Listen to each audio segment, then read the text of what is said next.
지난 주 중에 한 고등학교 졸업식을 다녀왔습니다. 제가 시골에 살다 와서 그런지 몰라도 이곳에서의 졸업식은 엄청 거창하게 하더라고요. 그 학교가 100년이 넘은 전통이 있어서 그런지 아주 성대하게 치러지는 모습이었는데요. 저 개인적으로야 저희 둘째 딸이 고등학교 졸업했거든요.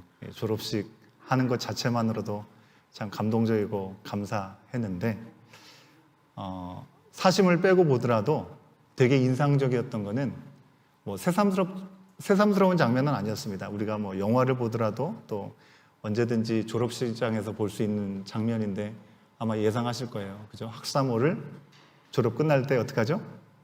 하늘을 향해서 던지잖아요. 그죠? 일제히 그 수많은 학생들이 하늘로 향해서 던지는 모습이 새삼스럽게 참 장관이다라는 생각을 해봤습니다. 한편으로는 그동안 배우고 자라느라고 참 여러 가지 어려움 가운데 고생했던 거 다 날려버리는 시원함도 아마 그 가운데 표현이 될 거라는 생각이 들고, 또 다른 한편으로는 이제 새로운 출발이라는 어떤 기대하는 마음의 설레임도 그들 가운데는 있었을 것이다 생각을 하지만, 또 한편으로는 진짜 이제 어른이 되어가지고 많은 것들을 책임적인 존재로 살아가야 될 텐데 참 고달프고 힘든 시간이다라는 생각을 하면서 마음이 한편으로는 좀 짠한 마음도 있었던 것 같습니다. 우리 온 교회 공동체에도 이제 5월달 지나가고 있죠. 6월달 안에 우리 졸업하면서 새로운 전환점을 맞게 되는 우리 자녀들, 우리 청년들도 있을 겁니다. 우리 모든 우리 자녀들을 진심으로 졸업하는 분들 진심으로 축하를 드리고요. 여러분, 졸업식에 이 학사모를 던지고 새 출발을 하는 것처럼 우리도 우리 인생 가운데 인생의 전환점을 맞는 시간들이 누구에게나 다 찾아오는 것 같습니다. 그런데 그 인생의 전환점은 내가 의도적으로 그것을 계획하고 선택해서 이루어지는 일들도 있지만, 전혀 나는 그런 계획을 하지 않았는데 갑작스럽게 발생한 상황 때문에 밀려서 어려움을 당하고 새로운 국면을 맞게 되는 시간들을 경험하게 될 때도 있습니다. 여러분, 오늘 본문 말씀 큐티 흐름에 따라서 말씀도 전한다고 말씀드렸죠. 큐티 본문입니다. 오늘 말씀 39장 1절 말씀과 한 장 앞선 38장 1절 말씀에 보면 인생의 전환점을 맞는 두 사람의 모습을 우리는 만날 수 있다는 것입니다. 먼저 오늘 본문 말씀 앞에 나오는 주인공 요셉이죠. 요셉은 역대급의 전환점을 맞이하고 있는 것을 확인할 수가 있습니다. 1절 말씀 앞부분만 잠시 돌아보면 여러분 앞에 화면에 보시면 있을 건데요. 노란 글씨를 같이 한번 읽어봅니다. 시작. 요셉이 이끌려 애굽에 내려가매. 요셉이 이끌려서 애굽에 내려갔다라고 표현하고 있습니다. 여러분, 내려갔다라고 하는 표현, 성경에서 중요하게 생각하는 중심점이 어디입니까? 우리가 알고 있는 것처럼 하나님께서 아브라함을 부르시고 그에게 본토 친척 아비집을 떠나서 가라고 한 곳은 바로 가나안 땅이었습니다. 가나안 땅이 그들의 삶의 중심지였다고 하는 것이죠. 근데 그곳에서 떠나서 애굽으로 내려갔다라고 표현하고 있습니다. 가족들을 떠나고 원래 살던 그 지역을 벗어나고 있는 상황을 내려갔다라고 표현하고 있죠. 지금 요셉은 자신의 의도와는 상관이 없습니다. 우리가 지난 시간에 알아본 것처럼 형들이 얼마나 시기하고 질투했습니까? 아버지가 특별하게 편애했기 때문에도 그렇지만 정말 동생을 보면서 지가 얼마나 잘났으면 잘났길래 하는 마음 때문에 시기하는 마음, 질투하는 마음이 계속 있었던 것이죠. 그리고 이 형들을 찾아 도단까지 갔던 이 요셉을 바라보면서 멀리서부터 이 형들은 생각한 것입니다. 쟤를 이번 이 시점에 그냥 내버려둬서는 안 된다 생각을 한 것이죠. 죽일 생각까지 형제들이 한 것입니다. 하지만 첫째 아들이었던 맏형이었던 르우벤과 그래도 리더십을 발휘했던 셋째 형이었던 유다가 동생들과 형제들을 중재하고 죽이지는 말자라고 합니다. 그리고 나서 결국 지나가는 상인들에게 노예로 팔아버리게 되었던 것이죠. 그래도 목숨은 건지게 된 것입니다. 요셉은 살아도 산 기분이 분명히 아니었을 것입니다.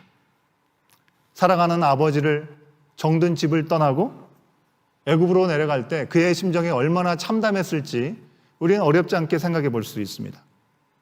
아마 천국에서 지옥 가는 기분이지 않았을까 생각을 해봅니다. 여러분, 우리도 그럴 때가 있잖아요. 그죠?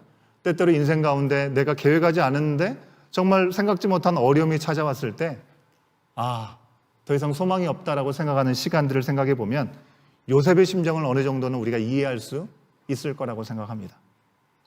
그야말로 요셉은 지금 인생 최대의 위기를 직면하게 된 것입니다. 그런데 38장에 나오는 이 유다의 인생의 전환점은 이 요셉의 경우와는 조금 달라 보입니다. 38장 1절 말씀을 우리가 같이 한번 함께 읽어보도록 하겠습니다. 38장 1절 말씀입니다. 시작. 그 후에 유다가 자기 형제들로부터 떠나 내려가서 아둘람 사람 히라와 가까이 하니라. 여러분, 유다도 익숙하던 환경, 즉 자기 가족, 자기 집을 떠나서 내려갔다라고 성경은 말씀하고 있죠. 애굽은 아니었습니다. 하지만 유다는 요셉의 경우와 달리 요셉은 이끌려서 내려갔는데 유다는 어떻게 해서 내려갔어요? 자기가 원하고 선택해서 집을 가출한 겁니다. 떠난 겁니다. 여기서 내려간다라고 하는 단어가 요셉이 내려갔다, 애굽으로 내려갔다고 하는 단어와는 다른 표현입니다. 성경에서 오늘 이 38장 1절에서 내려가서라고 하는 말과 비슷하게 사용된 그런 내용들을 보면요, 높은 곳에서 낮은 곳으로 내려갈 때 혹은 일정한 장소를 떠날 때 사용하기도 하지만 하나님의 길을 버리고 세속적인 선택을 해서 나아갈 때도 이와 같은 내려간다라는 표현을 쓴다는 것입니다. 대표적으로 우리가 알고 있는 요나, 여러분 아시죠?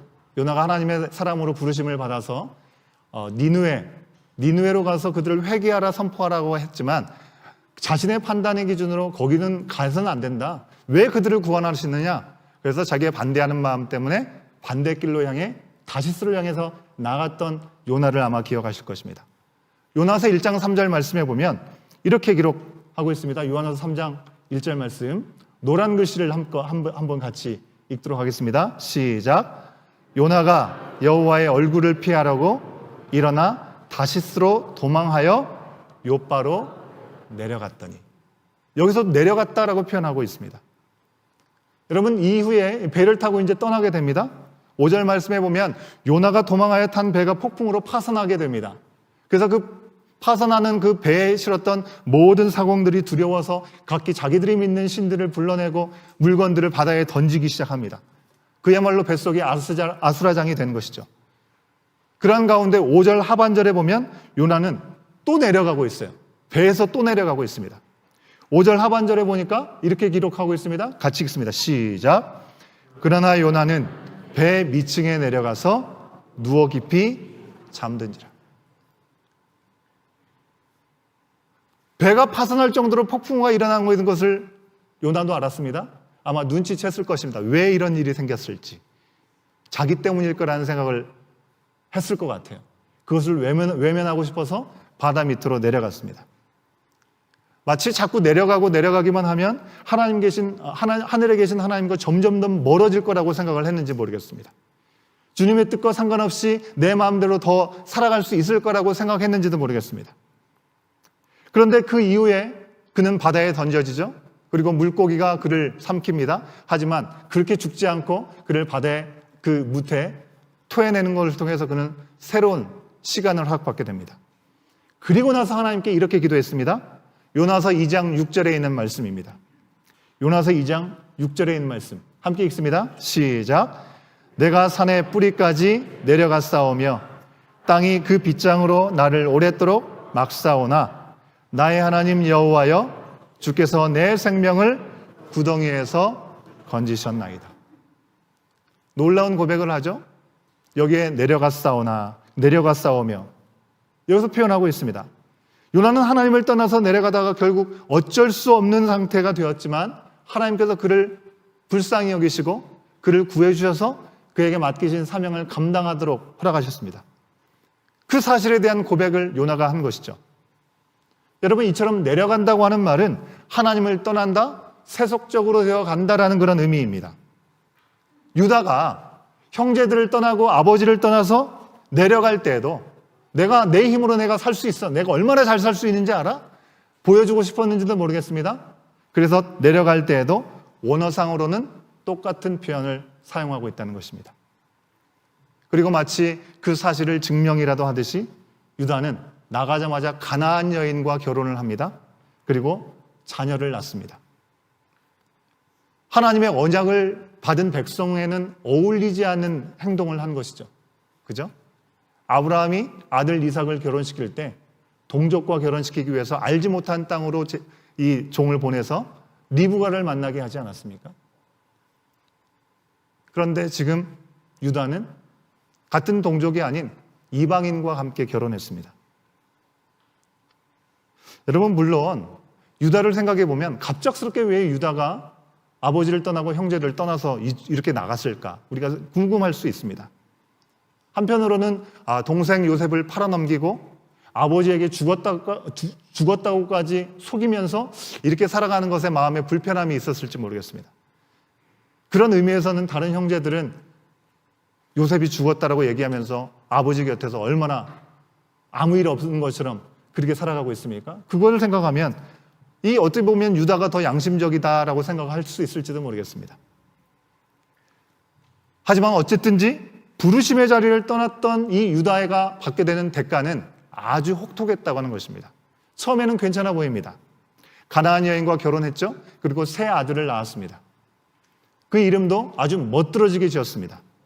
그 아들의 이름은 엘 오난 셀라였는데요. 엘은 깨어나다라는 그런 뜻이고, 오난이라는 것은요, 우리 교회 이름 온이죠. 온. 이 온에서 나온 그런 말입니다. 히브리어로 온이란 말은 힘, 능력이라는 아주 좋은 뜻을 갖고 있습니다. 여러분, 제가 여러 번 얘기했지만 갑작스럽게 우리 교회 공동체를 새롭게 시작해야 되는 그런 시간들을 맞이하면서 하나님께 기도하는 가운데 어떤 이름이 좋을까 구하는 가운데 올된 유라는 마음을 주셔서 이 온이라고 한다면 이 온은 과연 어떤 뜻일까라는 생각을 하면서 영어로, 한국말로, 히브리어로 다 찾아봤는데 다 너무 좋은 뜻이더라고요. 예. 이 온이라는 이름을 같이 우리 사역자들하고 같이 의논을 할 때 제가 그렇게 얘기했죠. 올된 유, 오래전부터 있었던 진리의 말씀 위에 우리가 새 시대를 감당할 수 있는 공동체로, 그래서 온 마음을 다하고 온 힘을 다하는, 그래서 하나님을 사랑하고 이웃을 사랑하는 그런 공동체에 대한 비전들을 나눴을 때 참 좋다라는 마음들을 같이 나눠주면서 우리 안 목사님께서 한자로는 따뜻할 온도 되네요라고 얘기를 하시더라고요. 그것도 참 좋은 의미다라는 생각을 했습니다. 그러면서 우리 교회 이름을 이미지로 표현하고 색깔로 표현한다면 어떤 색깔이 좋을까? 그런 고민들도 더불어 하던 가운데 푸른색보다는 따뜻하다는 의미가 있기 때문에 따뜻한 색깔을 하면 좋겠다 하면서 우리 안 목사님께서 번트 오렌지색을 우리 교회 이미지로 하면 좋겠다라는 제안도 했습니다. 그래서 우리 온이라는 그 로고에 보면 이 오렌지색을 많은 분들이 참 좋아하시더라고요. 감사하게 따뜻한 이미지를 우리가 갖게 된 것입니다. 이 지나가면서 보니까요, 여러 가지 이제 좀 살펴보다 보니까 이 에드먼튼의 이 오렌지색의 이미지를 갖고 있는 기업들이나 단체들이 많더라고요. 그죠? 예, 어떤 것이 있습니까? 에드먼튼 오일러스 여러분 아시죠? 예, 그것도 오렌지더라고요. 그리고 에드먼튼 저널도 오렌지고요. 이런 것을 돌아보면서 우리가 잃어버린 영혼들이 주님 앞에 돌아오는 일을 위해서 전도에 힘쓰고, 그리고 지역사회를 섬기는 그런 비전들을 가지고 있는 공동체가 되기 위해서 이 지역사회가 생각하고 있는 그런 이미지와 어떤 생각들하고도 잘 맞아가는구나라는 생각을 하면서 참 감사한 생각이 들었습니다. 할렐루야죠? 예, 할렐루야입니다. 합력하여 선을 이루게 하시는 우리 주님, 미처 깨닫지 못하는 가운데도 참 이렇게 일해 주시는 거에 대해서 감사한 마음을 또 돌아보게 되는 시간이었습니다. 잠시 곁길로 샜지만 다시 말씀으로 돌아오면요, 여러분, 유다는 엘과 오난 그리고 셀라, 평안이라는 이름을 뜻을 갖고 있는 셀라로 세 아들의 이름을 지었는데, 엘과 오난은 그들의 이름에 걸맞지 않게 인생을 마감하고 말았습니다. 죄악 중에 하나님께 죽임을 당하고 만 것입니다. 그들이 어떤 죄악을 지었는지 구체적으로는 모르지만 말씀에 보면 성경은 분명히 그렇게 얘기하고 있습니다. 여호와 보시기에 악을 행하여 여호와께서 그들을 죽이셨다라고 말씀하고 있습니다. 참 두렵고 안타까운 일입니다. 유다는 어떤 이유와 어떤 심정으로 분명히 부르셨던 자리 헤브론이라는 땅을 떠나서 지금 그곳으로 갔는지는 몰라도 스스로 하나님의 뜻하신 그 길을 떠났을 때 그의 인생은 점점 하나님으로부터 멀어져 가고 고스란히 그 어려움은 자녀들에게 그대로 드러나게 되었습니다. 자녀들의 비극으로 이어졌다는 것입니다. 여러분, 우리들도 주님의 은혜와 주님의 사랑 다 기억하고 감사합니다. 그것을 잘 알면서도 현실의 어려움과 괴로움 가운데 우리가 직면하게 되면 적당히 주님을 떠나고 적당히 내 마음대로 하고자 하는 그런 마음들을 갖게 될 때가 있다는 것이죠.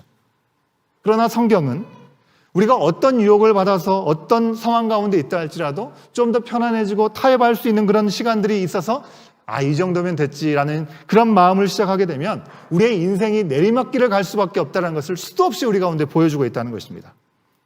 여러분, 그냥 고생을 조금 하는 정도가 아니라 돌이킬 수 없는 극복이 불가능한 그런 상황들을 직면하게 될 수 있다는 것을 유다를 통해서 그의 첫째 아들, 둘째 아들이 죽고 말았잖아요. 회복이 불가능한 것입니다.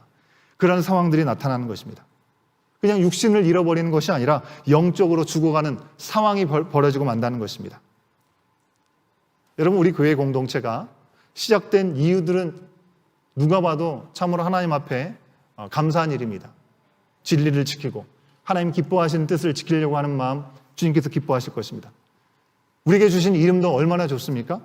우리가 우리 교회 공동체가 세워가야 될 비전도 참 좋다고 생각합니다. 그리고 우리가 이제 한 달, 두 달을 지나면서 어느 정도 익숙해지고 적지 않은 많은 이들이 함께 모여서 예배드리는 그 모습을 보면서 이 정도면 뭐 됐다 생각하실지 모르겠습니다. 여러분, 우리가 아무리 시작하는 그 의도가 좋고 그 가운데 하나님께서 함께 하심을 고백하면서 또 이렇게 은혜를 주셨다는 것을 하나님 앞에 누리면서 이 정도면 됐다라는 생각을 하지만 여러분, 언제든지 우리는 우리 자신은 연약한 존재일 뿐이라는 사실을 늘 기억할 수 있어야 되죠. 하나님께로부터 멀어지고 점점 세속화되어지고 적당한 삶의 자리에서 이 정도면 됐어라고 타협하려고 하는 그런 마음이 생기는 순간에 죄는 알지도 못한 사이에 스물스물 우리 가운데 스며드는 것입니다. 그러기에 우리가 말씀 앞에 늘 깨어 있어야 되는 것이고 말씀이 우리 가운데 요구하시는 뜻 앞에 우리는 씨름하는 삶을 놓치지 않아야 되는 것입니다.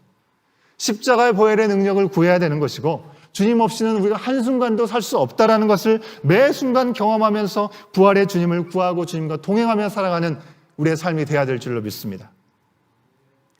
여러분, 유다의 이야기를 우리가 계속 들여다보면요, 이 아들들의 타락이 어쩌다 일어난 것이 아니라는 것입니다. 지난주에 살펴봤잖아요. 야곱이 형 에서와 화해하는 것이 일생일대 중요한 문제였는데 화해되었어요. 그러면 더 이상 문제가 없잖아요. 그런데 왜 갑자기 그의 딸 디나가 강간을 당하고 그로 인해서 형제들이 아주 처참하게 사륙하는 그런 엄청난 일들이 갑자기 왜 일어났냐고 하는 것입니다. 하지만 그 일은 그냥 일어난 것이 아니라 야곱이 안일한 마음을 가지고 약속하신 곳으로 가지 않고 세겜 땅에 적당히 머물려고 한 그 자리에서 벌어진 사건이었음을 말씀드렸습니다. 유다도 마찬가지입니다. 유다 자신도 창녀에게 쉽게 접근하고 즐기고자 하는 마음이 그 마음 가운데 있었던 것이죠. 며느리 다말은 첫째 아들과 결혼했지만 첫째 아들이 죽고 나서 유대의 전통에 따라서 둘째 아들의 아내가 되었지만 둘째 아들도 죽고 말았잖아요. 셋째 아들은 너무나 어려서 그가 자랄 때까지 기다려야 됐는데 이 시아버지는 이 셋째 아들이 자라가지고 그 아들에게 아내로 주는 것까지 생각하지 않았습니다. 이 자손을 이을 가능성이 사라졌다고 생각했던 며느리 다말은 자기 시아버지한테 창녀로 분장해서 접근하게 됩니다. 여러분 생각해 보십시오. 만약에 유다가 전혀 어떤 성적인 유혹에도 넘어가지 않고 아주 견고한 믿음을 가지고 있었다면 그런 시도를 하려고 했을까요? 유다가 이미 성적으로 부도덕한 상태라는 사실을 아마 이 며느리 다말은 잘 알고 있었던 것 같습니다. 유다는요, 창녀로 분장했던 며느리가 애써 유혹하기도 전에 스스로 다가가서 잠자리를 가졌습니다. 결국 유다는 자신이 지었던 죄, 동생을 팔아넘기고 아버지를 속였던 죄, 여기서 자유로울 수 없었죠. 그런 그가 스스로의 약속과 부르심의 자리를 스스로 박차고 떠난 다음에 그가 원하든지 원하지 않든지 아주 무섭도록 세속화되어 버렸다는 사실을 우리는 목도하게 됩니다. 떠나자마자 이방 여인과 결혼을 했죠. 성적으로 음행하는 일을 서슴지 않았습니다.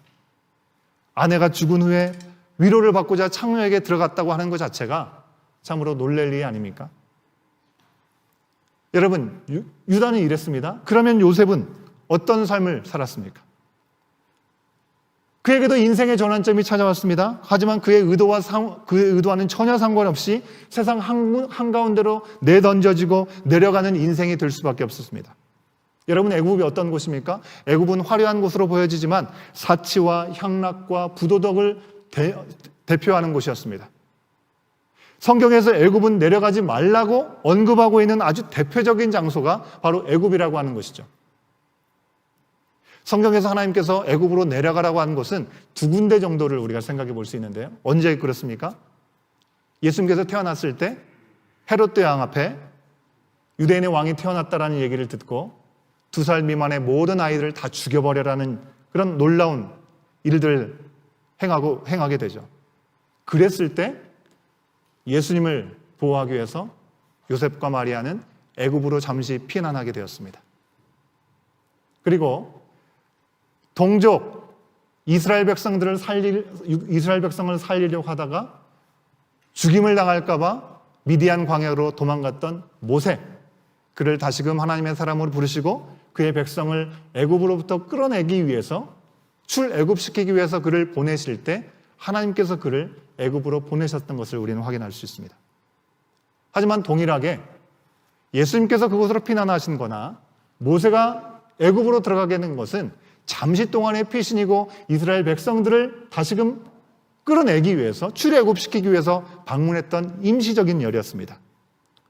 한시적으로 애굽에 내려가서 살기를 허락받았던 시간 또한 있었죠. 바로 요셉 이후에 총리가 된 후에 이 야곱의 가족들이 먹을 것이 없어서 기근으로 가뭄으로 인해서 먹을 것이 없을 때 총리로 있던 이 요셉이 있는 곳을 향해 가서 그곳에서 이 12지파의 작은 가족들이 가나안 땅에서 나그네로 살다가 주변의 시기와 질투 가운데 멸망당할 수도 있는 그런 상황에서 이 애굽 땅으로 안전하게 보호를 받으면서 민족으로 성장할 수 있게 하신 그 시간 동안에는 애굽에 사는 시간들이 또한 허락되었습니다.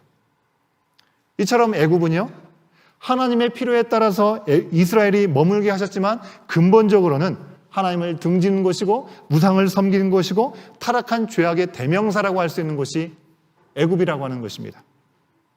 요셉은 하나님의 섭리 가운데 이런 애굽 땅으로 내려갔습니다. 그런 그의 삶의 결과가 어땠습니까? 39장 2절과 3절의 말씀을 우리가 함께 확인하면서 확인해 보도록 하겠습니다. 2절과 3절입니다. 함께 읽습니다. 시작.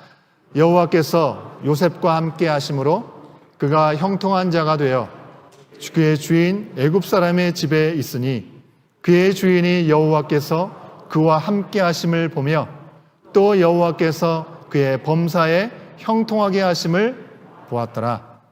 아멘. 여러분, 환경으로 따지자면 요셉은 최악의 상황에 놓여 있는 것입니다. 유다는 자의에 의해서 자기의 선택에 의해서 독립했죠. 하지만 요셉은 끌려 나왔고 그의 신분은 노예였습니다.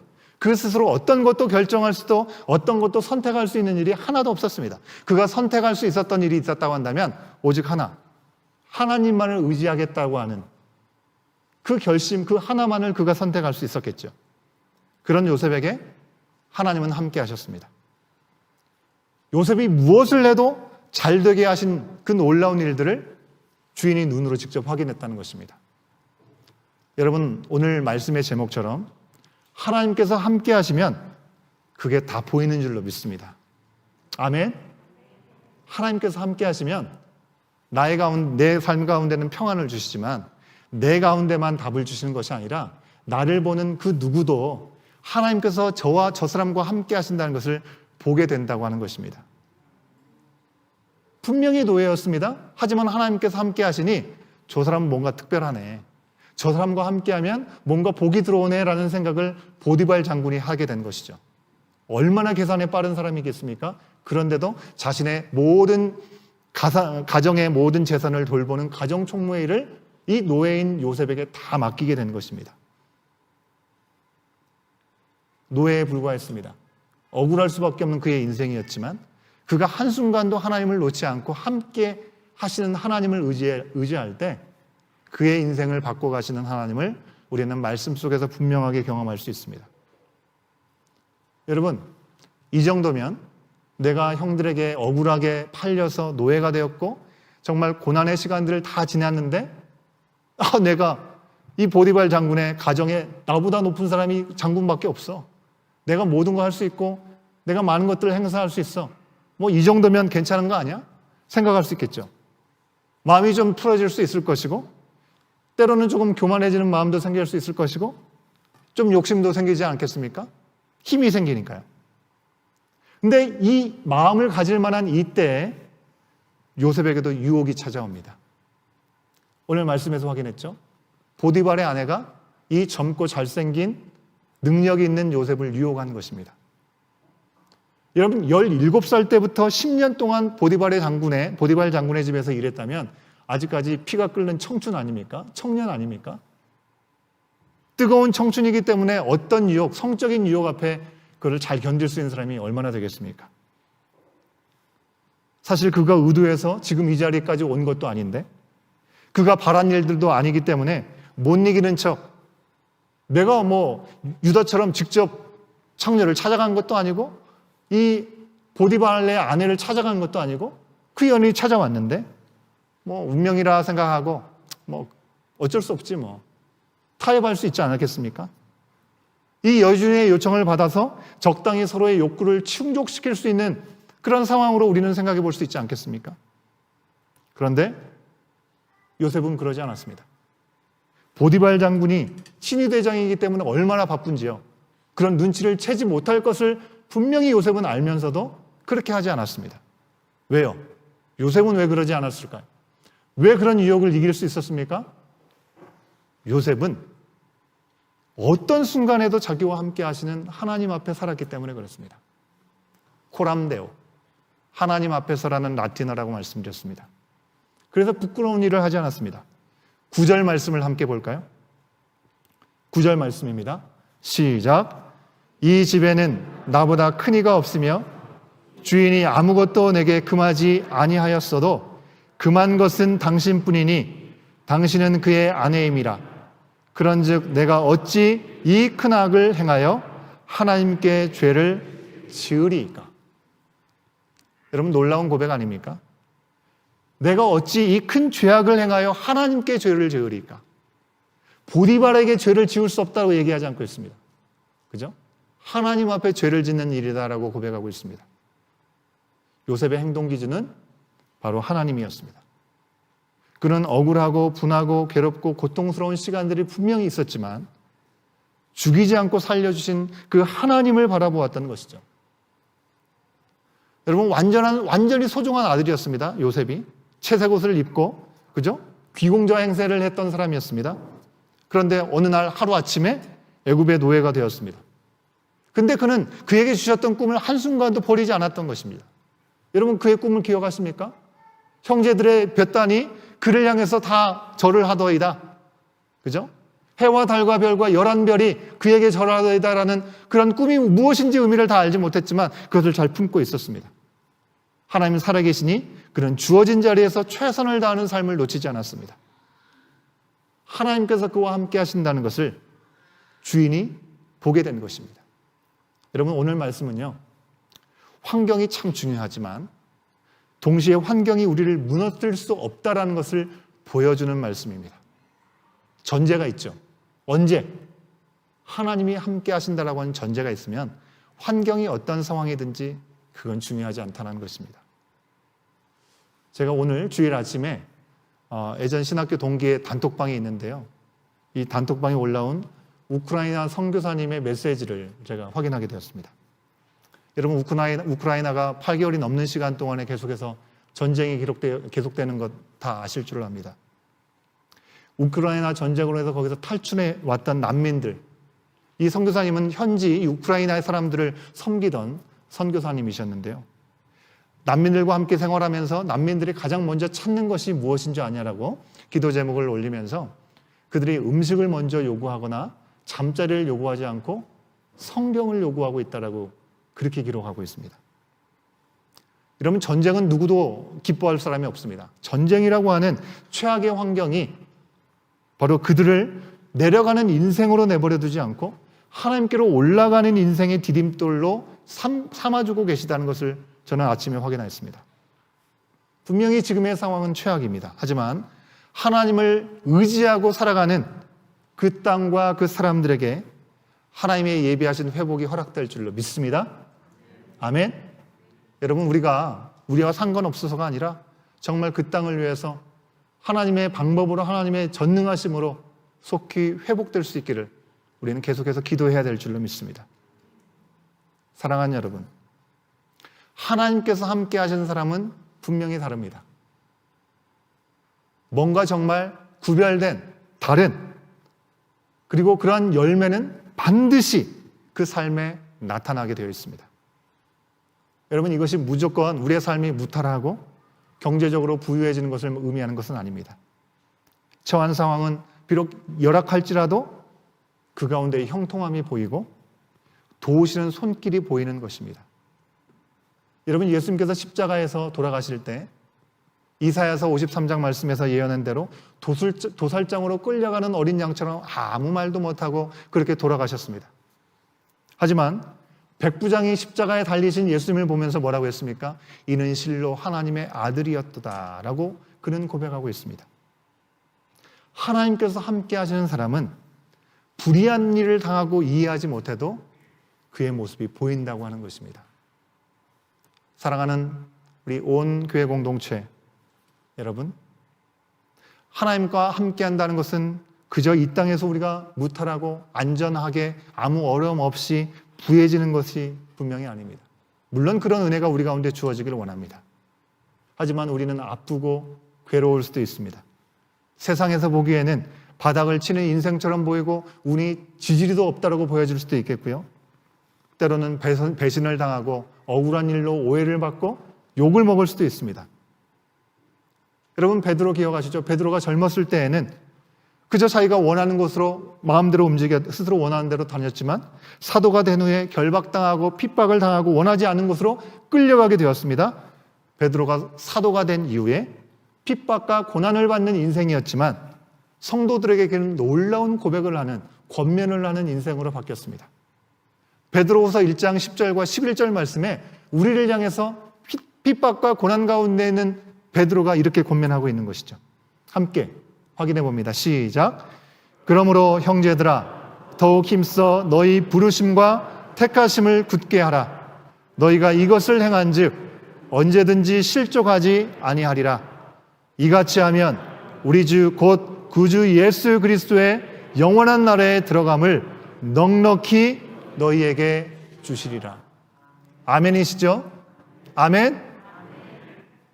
하나님께서 함께 하시는 길을 걷고 있다면 여러분, 거기에는요, 어려워도 도우시는 오늘이 있습니다. 당장 앞이 보이지 않더라도 그곳에서는 생명과 평안과 영광이 약속된 미래로 우리 가운데 허락될 것입니다. 하나님의 뜻대로 내려가면 그 내려가는 자리가 어디든지 하나님의 선하신 계획이 우리의 삶을 통해서 이루어져서 우리를 축복의 통로로 사용하시고 올라가게 해주실 줄로 믿습니다. 그러기에 여러분, 우리는 어떤 상황이든지 하나님과 동행하고 있습니까? 우리의 삶을 통해서 하나님의 도우시는 손길이 나타나고 있습니까? 우리 스스로에게 질문을 던지면서 이 시간 오늘 우리에게 주신 말씀을 통하여 다시 한번 내 삶을 돌아보고 하나님, 내가 하나님께서 나와 함께 하시기에 함께 하시는 증거들을 나와 함께하는 많은 사람들이 보고 알게 하시고 그 은혜와 능력이 이 땅에서 선포되어지고 누려지는 은혜가 나의 가정 가운데, 나의 삶의 현장 가운데, 우리의 교회 공동체 가운데 있게 하여 주시옵소서. 고백할 수 있는 우리의 입술이 되어야 될 줄 믿습니다.